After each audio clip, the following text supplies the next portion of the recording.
मूकं करोति वाचालं पंगुं लंघयते गिरिं यत्कृपातमहं वंदे परमानंद माधवम। हाँ जी, कहाँ तक हुआ था? शेषे प्रथमः युष्मद्युपपदे समानाधिकरणे स्थानिन्यपि मध्यमः अस्मद्युत्तमः शेषे प्रथमः। इन तीन सूत्र का विवेचन हो गया। युष्मद्युपपदे समानाधिकरणे स्थानिन्यपि मध्यमः का अर्थ क्या है?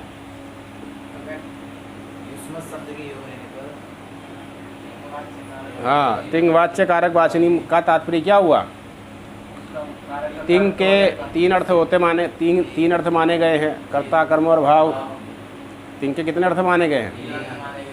कर्ता कर्म और भाव। अर्थ तो मुख्य रूप से धातु का ही है, इसलिए प्रमुख रूप से कितने अर्थ हैं तिंग के? दो अर्थ हो गए, कर्ता और कर्म। अब तिंग यदि कर्ता अर्थ में आएगा, तिंग का अर्थ अगर क्या होगा? कर्ता होगा। और वो कर्ता अगर युष्मत शब्द होगा तो वहाँ पर मध्यम पुरुष का प्रयोग होगा, है ना। अब चाहे वाक्य में युष्मत शब्द का प्रयोग हो या न हो, बस बुद्धिस्त रहना चाहिए। बुद्धि में ये रहना चाहिए कि कर्ता से हम किसको ले रहे हैं? युष्मत शब्द को ले रहे हैं। तो दोनों स्थिति में उसका प्रयोग हो तब भी, न हो तब भी क्या हो जाएगा? मध्यम पुरुष हो जाएगा। ठीक है कि नहीं है? इसी प्रकार से क्या होगा? अस्मद्युत्तमः तिंग का अर्थ मान लिया करता है। तिंग का अर्थ क्या है? और वही कर्ता कौन है? अस्मद है। तो ऐसी स्थिति में क्या हो जाएगा? उत्तम पुरुष हो जाएगा। अब वहाँ पर चाहे वो कर्ता हो, वो अस्मद शब्द का वहाँ प्रयोग हो चाहे ना हो, दोनों स्थिति में क्या हो जाएगा? उत्तम पुरुष का प्रयोग हो जाएगा। ठीक हो गया? तो ये स्थिति आपकी बनती है। अब उदाहरण के रूप में हमने कल देखा था, मान लिया जाता है, गच्छति कह दिया। क्या कह दिया? गच्छति। या जाता है कहने से हमारी बुद्धि में अगर त्वम करता है, जाता है कहेंगे हिंदी में, तो जाता है तो निश्चित कोई ना कोई करता होगा। जाता है कहने का, जाता है तो क्रिया हुई ना, क्रिया है तो कोई ना कोई क्या होगा? कर्ता भी होगा। तो कर्ता कौन हुआ? तो जाता है का अर्थ क्या हो गया? कोई ना कोई करता है। एक तो कर्ता अर्थ आ गया, सामान्य कर्ता।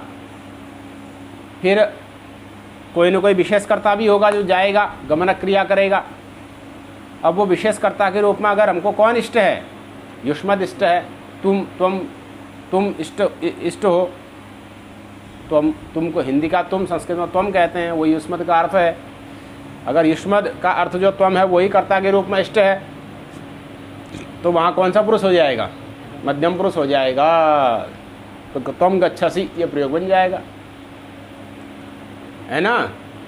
और अगर कहेंगे जाते हो या जाता है, कौन जाता है? तो राम जाता है। अगर राम इष्ट है तो वहाँ क्या हो जाएगा? युष्मद और अस्मद से भिन्न हो गया ना वो, तो वहाँ फिर कौन सा हो जाएगा? प्रथम पुरुष हो जाएगा।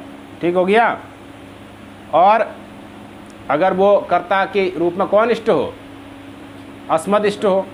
कौन इष्ट हो? अस्मद मतलब अहम। कौन इष्ट हो? अहम, आवाम, वयम इष्ट हो, तो उत्तम पुरुष हो जाएगा।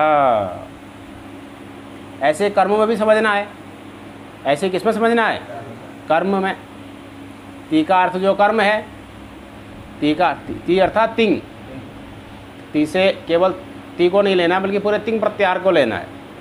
तो तिंग प्रत्याहार का अर्थ जो क्या है? कर्म है। वही कर्म अगर कौन बन जाए? युष्मद बन जाए। वही कर्म अगर कौन बन जाए तो फिर वहाँ कौन सा पुरुष हो जाएगा? मध्यम पुरुष हो जाएगा। जैसे तुम्हारे द्वारा मेरे द्वारा तुमको जाना जाता है, मेरे द्वारा तुमको जाना जाता है, तो क्या बनेगा? मया त्वम ज्ञायसे, मया त्वम है ना। कौन सा वाच्य है ये? कर्मवाच्य का प्रयोग है ये। मया त्वम कर्मवाच्य का प्रयोग हो गया ना ये। तो कर्मवाच्य का प्रयोग होने से ज्ञायसे में जो से है वो किस अर्थ में आया है? कर्म अर्थ में आया है। ज्ञायसे में जो से आया वो किस अर्थ में आया? कर्म अर्थ में आया। और वही कर्म कौन है? त्वम है। त्वम ज्ञायसे, वही कर्म कौन है? त्वम है। तो त्वम युष्मत का अर्थ है, समानाधिकरण हो गया। तो यहाँ भी क्या हो जाएगा? मध्यम पुरुष हो जाएगा। ठीक हो गया ना। इसी प्रकार से तो ये किसके उदाहरण हो गए? तो युष्मत के हो गए। ये किसके उदाहरण हो गए? गच्छसि, त्वम गच्छसि। और ज्ञायसे, तो त्वम ज्ञायसे, मया त्वम ज्ञायसे, मेरे द्वारा तुमको जाना जाता है। कर्ता कर्म अर्थ ही है, मध्यम पुरुष हो गया। जानामि, जानामि में जो मिप आया किस अर्थ में आया? कर्ता अर्थ में आया। तो वो कर्ता कौन है? अस्मद है। तो अहम जानामि, उत्तम पुरुष हो गया। त्वया अहम ज्ञाये, तुम्हारे द्वारा मुझको जाना जाता है, तुम्हारे द्वारा। तो ज्ञाये में जो इट आया, उत्तम पुरुष वचन का क्या आया? इट आया। वो किस अर्थ में आया? कर्म अर्थ में आया। वो कर्म कौन है? अहम। तो या अहम ज्ञाये, तुम्हारे द्वारा मुझको जाना जाता है, मतलब तुम मुझको जानते हो, तुम्हारे द्वारा मुझको जाना जा रहा है। तो कर्म कौन बन रहा है? अहम बन रहा है। इसलिए भी वहाँ पर क्या हो रहा है? उत्तम पुरुष हो रहा है, अहम ज्ञाये। ठीक हो गया। तो इसी प्रकार से जहाँ तिंग का अर्थ करता हो, वो कर्ता अगर युष्मत बने तो मध्यम पुरुष, वो कर्ता अगर अस्मत बने उत्तम पुरुष। इसी प्रकार से तिंग का अर्थ जहाँ कर्म हो, वो कर्म अगर युष्मत बने तो उत्तम पुरुष। और वही कर्म अगर वही कर्ता अगर उत्तम बने तो उत्तम पुरुष। कर्ता भी तिंग का अर्थ कर्ता अस्मत बनेगा तो भी उत्तम पुरुष। तिंग का अर्थ कर्म, वो कर्म अगर अस्मत होगा तो भी उत्तम पुरुष। दोनों स्थिति में उत्तम पुरुष हो जाएगा। इससे भिन्न स्थिति में क्या हो जाएगा? प्रथम पुरुष हो जाएगा। शेषे प्रथम, हाँ मध्यमोत्तमयो अविषये प्रथम स्यात्। मध्यम और उत्तम का जहाँ अविषय हो जाएगा, मध्यम और उत्तम का जहाँ क्या हो जाएगा?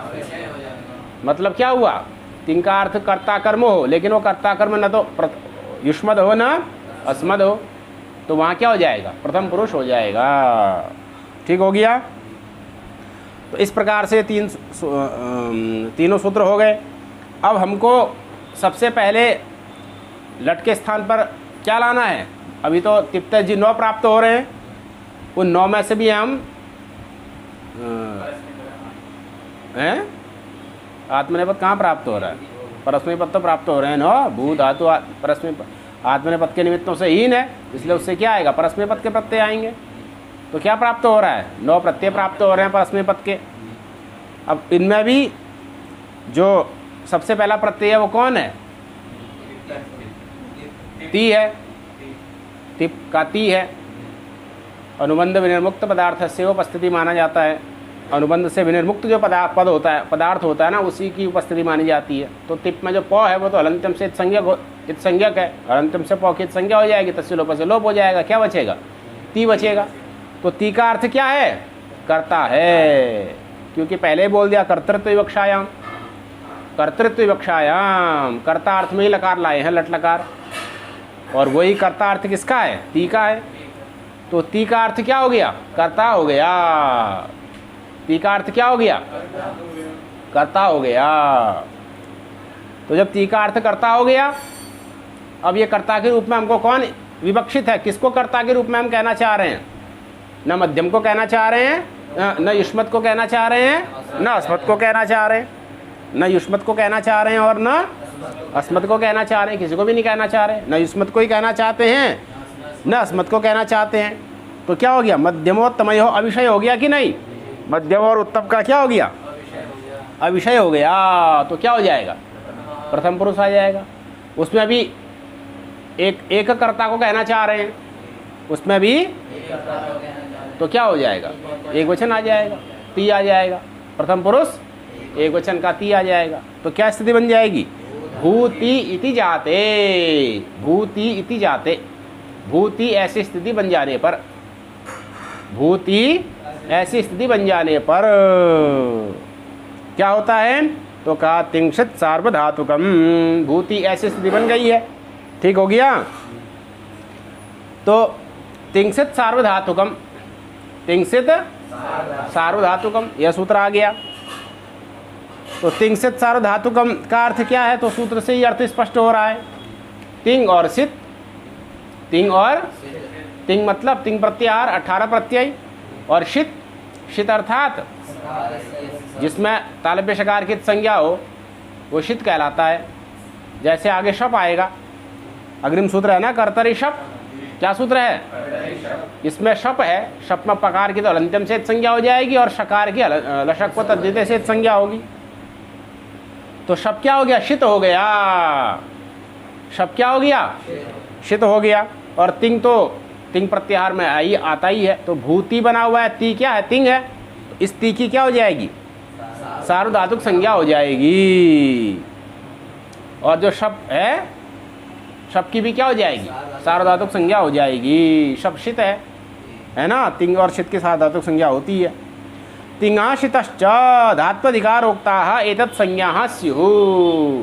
तिंगाशितश्च, तिंग प्रत्याहार के वर्ण, और शित जो भी शित होंगे, जो भी क्या होंगे, जिनमें तालव्य शकार की संज्ञा होगी, इनकी क्या होती है? ये अगर क्या हो? धात्वधिकारोक्ताः, ये धातुओं के अधिकार में अगर कहे गए हों, ये अगर कहाँ कहे गए हों? धातुओं का अधिकार चलता है, तो धातुओं के अधिकार में अगर ये कहे गए हों तो इनकी क्या होती है? एतत् संज्ञाः स्युः, इनकी सार्वधातुक संज्ञा हो जाती है। इनकी क्या हो जाती है? एतत् संज्ञा अर्थात, हाँ, एतत् सर्वनाम है ना, एतत् क्या है? तो पूर्व का परामर्शक होता है। पूर्व में कौन आया है? वही सार्वधातुक आ रहा है। या बुद्धिस्त का परामर्शक भी होता है, जो बुद्धि में है, तो बुद्धि में कौन है? वही सार्वधातुक है। तो सार्वधातुक का परामर्श एतत् से हो जाएगा। तो एतत् संज्ञा स्युः का अर्थ क्या हो गया? सार्वधातुक संज्ञा स्युः। एतत् संज्ञा स्युः का अर्थ क्या होगा? सार्वधातुक संज्ञा स्युः। तो तिंगः शितश्च, तिंगः, तो तिंगः सितश्च धात्वधिकारोक्ताः एतत् संज्ञाः स्युः। तिंग और सित जो कि धातुओं के अधिकार में आते हैं, उनकी क्या हो जाती है? सार्वधातुक संज्ञा हो जाती है। अब ये धात्वधिकारोक्ता क्यों कहा है? सीधे कह देते तिंग और शित की क्या होती है? धात्वधिकारोक्ता क्यों कहा? वो आगे फल बताएंगे, आगे फल बताएंगे उसका। ठीक है ना? तो अभी ये समझिए, धातुओं के अधिकार में जो तिंग और शित हैं उनकी क्या हो जाएगी? सार्वधातुक संज्ञा हो जाएगी। तो यहाँ कौन है? अभी तिंग है, भूधंती बना हुआ है ना, भूति। यहाँ पर अभी क्या है? तिंग है। तो ये तिंग धातुओं के अधिकार में ही है, क्योंकि धातु से ही तो आया है ती। धातु से, भू धातु है, उससे लट आया और फिर उसके स्थान पर ती आया। तो धातुओं के अधिकार में धातु से ही आया है लट, और ती भू धातु है।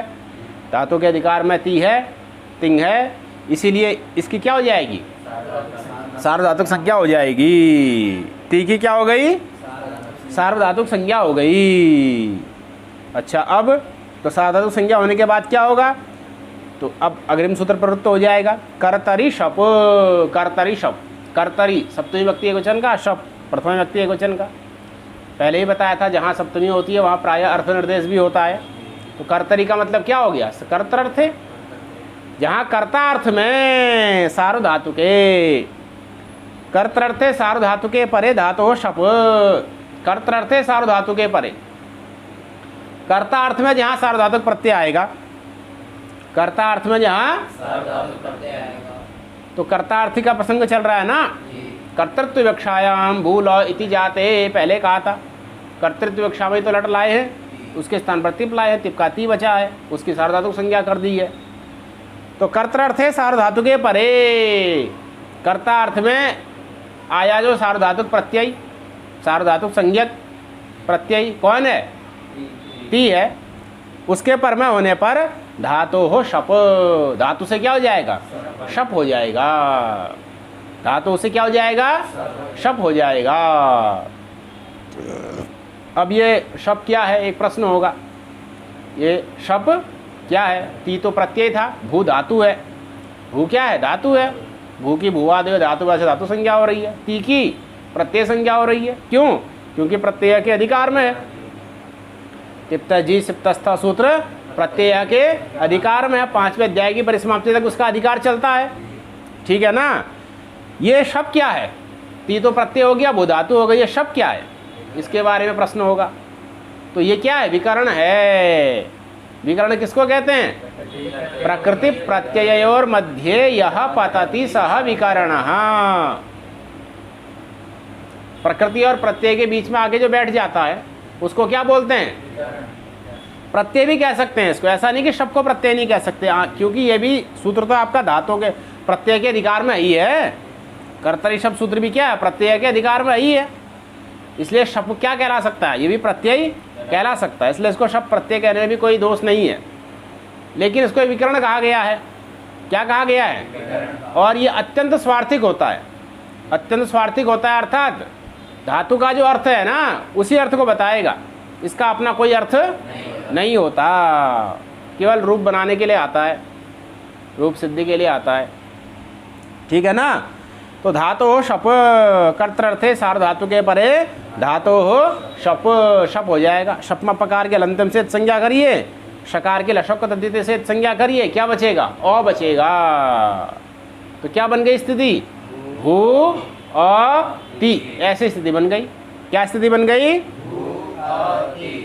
अब ऐसी स्थिति में सूत्र आ रहा है सार्वधातु कार्य धातु कयो हो।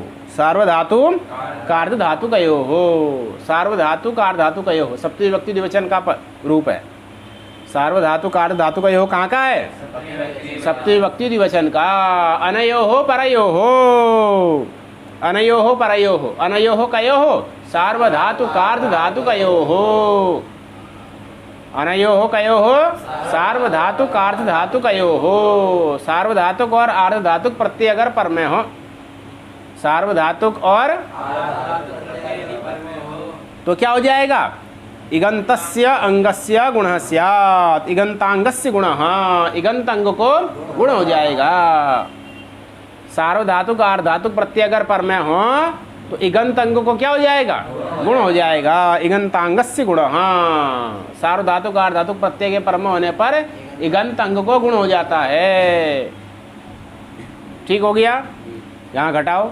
सार्वधातुक कौन है? शप का अ, शप का अ भी तो सार्वधातुक है, शित है ना वो, उसमें से अ बचा है तो अ भी क्या होगा? सार्वधातुक हो जाएगा। अ भी क्या हो जाएगा? सार्वधातुक हो जाएगा। तो सार्वधातुक पर में मिल गया कि नहीं? शप का अ, उसके पर में होने पर इगंतस्य अंगस्य, इगंत जो अंग, इगंत जो इगंत अर्थात जिसके अंत में इक है, तो भू है ना, भू, भू के अंत में क्या है? ऊ है, ऊ इक है। ई ऊ रील री, इक में कितने वर्ण आएंगे? ई ऊ रील री, 4 ही वर्ण आएंगे। ई हो गया, ऊ हो गया, री हो गया, री हो गया। तो ऊ क्या हो गया? इक हो गया। और भू क्या हो गया? इगंत हो गया। इक है अंत में जिसके, इक है अंतावयव जिसका, तो इक किसका अंतावयव है? यहाँ भू का। भू का अंतावयव ऊ है, वो इक है, तो भू क्या हो गया? इगंत हो गया। भू क्या हो गया? इगंत हो गया। और वो अंग भी है। अंग एक संज्ञा है। अंग क्या है? एक यस्मात् प्रत्यय विधिस् तदादि प्रत्ययंगम। यस्मात् प्रत्यय विधि, जिससे प्रत्यय विधि होती है। तो यहाँ किससे प्रत्यय विधि हुई? भू से। भू से लाए ना प्रत्यय ती, तो जिससे प्रत्यय विधि होती है, किससे प्रत्यय विधि हुई? भू से। तदादि, तदादि अर्थात वह प्रकृति है आदि में जिसके, वह यस्मात् प्रत्यय विधि तदादि, तदादि। हाँ, तो किससे क्या प्रत्यय लाए? भू इस प्रकृति से ती प्रत्यय लाए, बीच में शब्द भी आ गया। ठीक है। तो अब देखिए, वह भू है आदि में जिसके। भू किसके आदि में है? भू और ती, ऐसी स्थिति बन गई ना। क्या स्थिति बन गई? भू और, तो प्रकृति कौन है? वह है आदि में, जिसके किसके आदि में है? भू और ती, इस समुदाय के आदि में है। ठीक है, तदादि कौन हो गया? भू और ती, ये समुदाय ही हो गया, है ना। और यस्मात् प्रत्यय विधि तदादि प्रत्यय अंगम, और उस प्रत्यय के परम होने पर, उस तदादि जो होगा उसकी अंग संज्ञा होगी। तो प्रत्यय कौन हो गया? ती हो गया। उस ती के परम होने पर, उस ती के जो तदादि है, अब तदादि से किसको ले लेंगे? भू और इतने को ले लेंगे। विकर्ण विशिष्ट की अंग संज्ञा करने के लिए तदादि जोड़ा गया है, नहीं तो सीधे सीधे बोल देते ना, जो प्रत्यय जिस प्रकृति से आता है उस प्रत्यय के परम होने पर उस प्रकृति की अंग संज्ञा होती है। सीधे अगर ऐसा बोल देते, जो प्रत्यय जिस प्रकृति से आता है उस प्रत्यय के परम होने पर उस प्रकृति की अंग संज्ञा होती है, सीधे बोल देते, तो यहां नहीं हो पाती। क्यों? प्रत्यय किससे आया? भू से। अब उस प्रत्यय को अगर परमा कर दोगे तो वो भू जो है वो अकेला तो अब है नहीं, उसके बाद कौन बैठा हुआ है? औ भी बैठा हुआ है। तो विकर्ण विशिष्ट जो भू औ है, इतने की अंग संज्ञा करनी है, केवल भू की अंग संज्ञा नहीं करनी है। विकर्ण विशिष्ट जो है ना, उसकी क्या करनी है? इसके लिए क्या किया गया? तदादि ग्रहण किया गया। इसके लिए क्या किया? ठीक हो गया ना। तो कहने का तात्पर्य यह हो गया, जहां पर विकर्ण विशिष्ट होता है वहां पर विकर्ण विशिष्ट की अंग संज्ञा होती है, और जहां विकर्ण रहित होगा, केवल प्रकृति प्रत्यय होगा, वहां पर केवल प्रकृति की भी अंग संज्ञा हो जाएगी। जैसे राम से भ्याम लाएंगे, राम से, तो भ्याम के परम होने पर राम की अंग संज्ञा होती है, इसलिए अदंत अंग बनता है, उसको दीर्घ होता है कि रामाभ्याम रूप सिद्ध होता है। राम से भ्याम लाए, अंग संज्ञा की, भ्याम के परम होने पर राम की, अतो दीर्घ हो, सुपीचा लगा दो, दीर्घ हो जाएगा, है ना, रामाभ्याम बन गया। लेकिन यहाँ पर वो स्थिति नहीं है, यहाँ तो प्रकृति और प्रत्यय के बीच में एक विकर्ण भी बैठा हुआ है, तो विकर्ण विशिष्ट की भी अंग संज्ञा हो जाती है। भू औ की ही क्या हो जाएगी? अंग संज्ञा हो जाएगी। तो इगंत अंग कौन मानेंगे? इगंत कौन है? भू, वो अंग भी हो गया, है ना। और शब का जो अ है वो सार्वधातुक भी है, शब का जो वो सार्वधातुक भी है, उसके परम होने पर, शब का जो अ सार्वधातुक है उसके परम होने पर इगंत अंग कौन हो जाएगा? वो हो जाएगा, है ना। तो उसको क्या हो जाएगी? गुण हो जाएगा। तो भू के ऊ को गुण क्या हो जाएगा? ओ हो जाएगा, ऊ को गुण हो जाएगा ओ, क्योंकि अ ए ओ तीन ही वर्ण आते हैं। तो क्या बनेगा? भो, अब एचो है वैसे अब आदेश हो जाएगा, भ अव अति वर्ण सम्मेलन भवती, ये रूप सिद्ध हो गया। क्या रूप सिद्ध हो गया? हो गया ना, भवती रूप सिद्ध हो गया। अब ऐसे ही क्या करेंगे? भू धातु से लट लाएंगे और फिर प्रथम पुरुष द्विवचन में क्या प्रत्यय ले आएंगे? तस ले आएंगे। भू धन तस, तस की सार्वधातुक संज्ञा कर दो, फिर कर्तरी शब से शब ले आओ, भू शप तस, अनुबंध लोप करो, भू और तस, फिर शब के औ की सार्वधातुक संज्ञा करो, भू और तस, फिर सार्वधातुक आर्धातुक से गुण करिए, भो और तस, अब आदेश करिए भ अव तस, हाँ भ अव अ तस मिला दीजिए, भ तस, सकार को रुत्त विसर्ग करिए, क्या बन गया? भवतः, ये रूप सिद्ध हो गया। ठीक हो गया। अब क्या आ जाएगा? भू से हम लट लाएंगे, लट के स्थान पर क्या आएगा? अब झी आएगा। प्रथम पुरुष बहुवचन में क्या आ जाएगा? झी आ जाएगा, भू धन झी, है ना। अब सूत्र आ रहा है झोंतः, प्रत्ययावयवस्य झस्य अन्तादेशः, प्रत्ययावयवस्य झस्य अन्तादेशः, प्रत्ययावयवस्य, प्रत्यय का अवयव जो झ है, प्रत्यय का अवयव जो क्या है, उस झ के स्थान पर क्या आदेश होगा? अंत आदेश हो जाएगा। प्रत्यय का अवयव जो झ है उस झ के स्थान पर अंत आदेश हो जाएगा। तो भू और झी बना हुआ है, झी में जो झ है झ के स्थान पर क्या करो? अंत करो, ई अलग हो जाएगा, झी में से ई अलग हो जाएगा, अंत इधर आएगा, अंत ई मिलके क्या बन गया? अंति बन गया। भू और अंति, अब वही अंग संज्ञा, शब के अ की सार्वधातुक संज्ञा, सार्वधातुक कार्धातुक से गुण, भो अ अंति, अवादेश भव अ अंति, शब का अ और अव अवादेश का वो मिलकर के बन गया क्या, भव अंति, भव। अब सूत्र लगेगा तो गुणे, अपदांताद अकारात गुणे परतः पररूपम एकादेश स्यात्। अपदांत जो आकार है, अपदांत जो उसके बाद में अगर गुण परमय हो, उसके बाद में अगर क्या हो, गुण परम हो और ए ओ परम हो, तो क्या हो जाता है, पररूप हो जाता है। भव अंति में सवर्ण दीर्घ प्राप्त था, उसको बात करके कौन लग जाएगा, अतो गुणे। अपदांत आकार कौन हो गया, भव में वो का अ, क्योंकि पद तो पूरा भवंती बनेगा ना, पदांत तो ई बनेगा।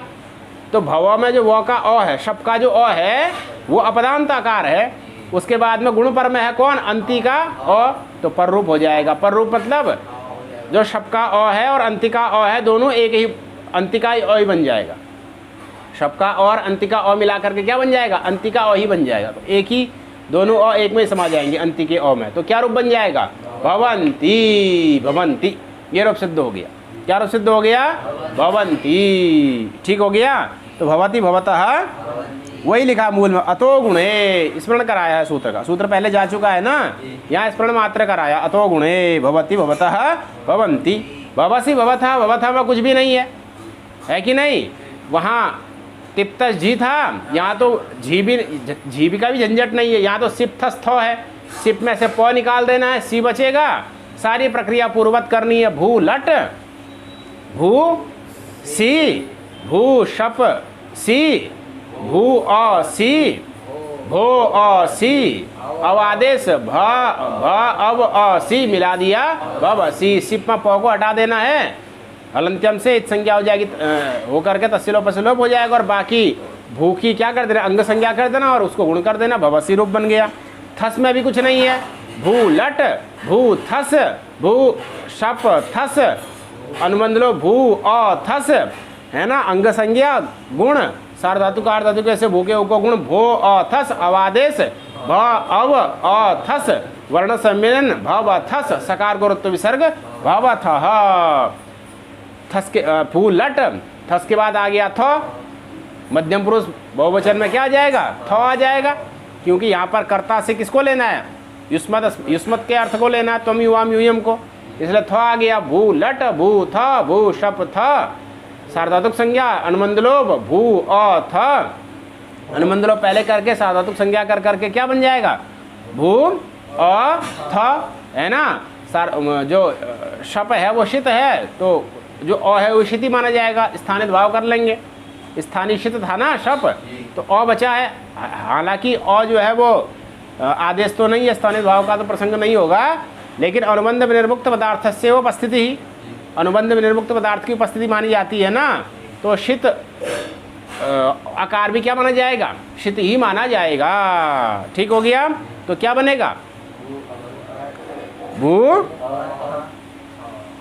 भू भू अथ गुण अवादेश वर्ण सम्मेलन भव अथ, हो गया ना। अब आ जाओ कहाँ, मिप में आ जाओ। भू लट, भू मी, मिप का अनुबंध लोप मी, पकार के अंत की संज्ञा तस्सिलो पस्सिलो, भूमि। शप ले आओ, पहले इसकी सार्वधातुक संज्ञा कर दो चाहे मी की, है ना, फिर शप ले आओ, भू शप मी, फिर इसका अनुबंध लो भू अ मी, फिर इस सबके अ की सार्वधातुक संज्ञा गुण कर दो, भो अ मी अवादेश कर दो, भव अ मी मिलाओ, भव मी, भव। ऐसी स्थिति में सूत्र आ रहा है, अतो दीर्घो यही, अतोंगस्य दीर्घो यही आदौ सार्वधातु के। अदंत अंग को दीर्घ होता है, अदंत अंग को अतः, अतः अतः में तपर है, अत में क्या है, अकार को तपर किया तो तपरस तत्काल से लग जाएगा, इसलिए अकार से उसके ह्रस्व वाले छह ही ले जाएंगे। ठीक है ना। तो भव में क्या है, अ है कि नहीं, भव में क्या है, अ है, वो में अ है, तो अंग संज्ञा भी हो जाएगी उसकी। मी के परम होने पर भव की क्या हो जाएगी, अंग संज्ञा हो जाएगी, विकरण विशिष्ट की हो जाएगी ना। अब विकरण विशिष्ट पूरा भव है, उसकी क्या हो जाएगी, तदादि ग्रहण इसलिए किया, विकरण विशिष्ट की अंग संज्ञा हो जाए तो भव तदादि हो गया। ठीक है, अंग संज्ञा हो गई और उसको क्या हो जाएगा, दीर्घ हो जाएगा। तो अ को दीर्घ क्या हो जाएगा, आ क्या बन जाएगा, भवामि।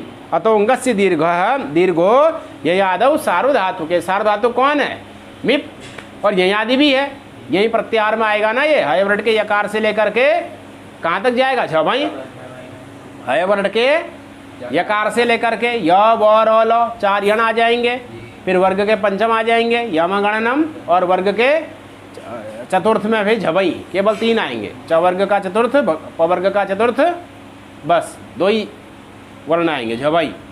ठीक हो गया ना। तो 4 यण, वर्ग के पंचम, यम गणनम 5, 5 4 9 और 2 11, ये 11 वर्ण ही यही प्रत्याहार में आएंगे, है ना। य व र ल य म ङ ण न झ भ 11 वर्ण ही आपके यही प्रत्याहार में आएंगे। इनके पर में होने पर क्या हो जाएगा? जो पूर्व में अ है उस अ को क्या हो जाएगा? दीर्घ। वो ह्रस्व होना चाहिए। अतः कहा ना, तपर किया, तपर करने से तपर तत्कालस्य के नियम से क्या हो जाएगा? ह्रस्व को ह्रस्व ही अ ही लिया जाएगा, ह्रस्व अ ही होना चाहिए, उसको दीर्घ हो जाएगा। क्या बन जाएगा? भवामी। क्या बन जाएगा? ऐसे ही दोनों रूप और बना देना, वहाँ पर भी तो दीर्घ ही लगा देना है। वहाँ वस मस है ना, ये आदि सार्वधातुक, वस मस की 3 से सार्वधातुक से सार्वधातुक संज्ञा हो जाएगी। यही आदि वो ही है, वो भी आता है यही में, मौ भी आता है यही में, मौ तो मिप में भी था, मस में भी है, तो वहाँ भी वही पूर्ववत प्रक्रिया करके क्या कर देना है? दीर्घ कर देना है। विशेष सूत्र यही लग रहा है, दीर्घ करके ऋतु विसर्ग कर देना है। तो क्या बन जाएगा? भवा वह भवामह। ठीक हो गया। अब वही लिख रहे हैं, अगर कर्ता प्रथम पुरुष का होगा, युष्मत अस्मत से भिन्न होगा। प्रथम पुरुष का कर्ता कौन होता है? त्वम युवाम यूयम को छोड़ दो, अहम आवाम मयम को छोड़ दो, बाकी सब क्या होते हैं? प्रथम पुरुष के कर्ता होते हैं। सह तऊ ते राम श्याम सीता गीता सब क्या है? ये फल वस्तु सब, ये सब क्या है? प्रथम पुरुष के कर्ता होते हैं। तो ठीक है ना। प्रथम पुरुष का अगर कर्ता होगा तो क्या होगा? प्रथम पुरुष का ही होगा। एक वचन का कर्ता होगा तो क्रिया भी एक वचन की होगी। कर्ता अगर प्रथम पुरुष एक वचन का है तो क्रिया भी कहाँ की होगी? प्रथम पुरुष एक वचन की। कर्ता अगर प्रथम पुरुष द्विवचन का है तो क्रिया भी कहाँ की होगी? कर्ता अगर प्रथम पुरुष बहुवचन का है तो क्रिया भी कहाँ की होगी? प्रथम पुरुष के कर्ता कौन है? त्वम युवाम यूयम अहम आवाम वयम को छोड़ करके सब क्या हैं? प्रथम पुरुष के कर्ता हैं। तो वह होता है, तो वह क्या हुआ? त्वम युवाम यूयम अहम आवाम से इधर हो गया ना, अहम आवाम वयम से, तो प्रथम पुरुष का कर्ता हो गया, एक वचन का हो गया।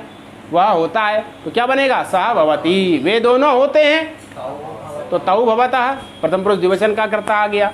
वे सब होते हैं, प्रथम पुरुष बहुवचन का कर्ता आ गया, ते भवंती बन गया।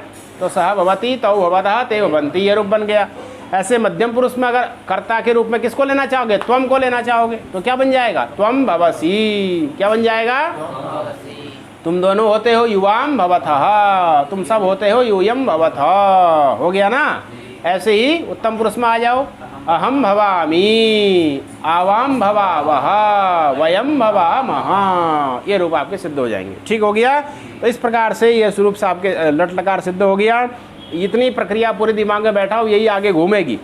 अब प्रायः इसमें से काफ़ी सूत्र आगे आएंगे। अब यहाँ से लिट लकार शुरू होगा। कौन लकार शुरू होगा? लिट लकार शुरू होगा। ये लिट लकार में भी थोड़ी प्रक्रिया होती है। लट भू धातु के 10 लकार तैयार हों, एज धातु के 10 लकार तैयार हो तो समझो लगभग 70% तिङंत प्रकरण तैयार हो गया। क्योंकि सारी अन्य धातुओं में यही सूत्र घूम घूम के लगभग आते हैं, केवल किसी धातु में फिर विशेष कोई सूत्र आएगा। इसलिए ये सारी प्रक्रिया एकदम फिट होनी चाहिए। ठीक है ना। हाँ चलिए, हरि ओम तत्सत।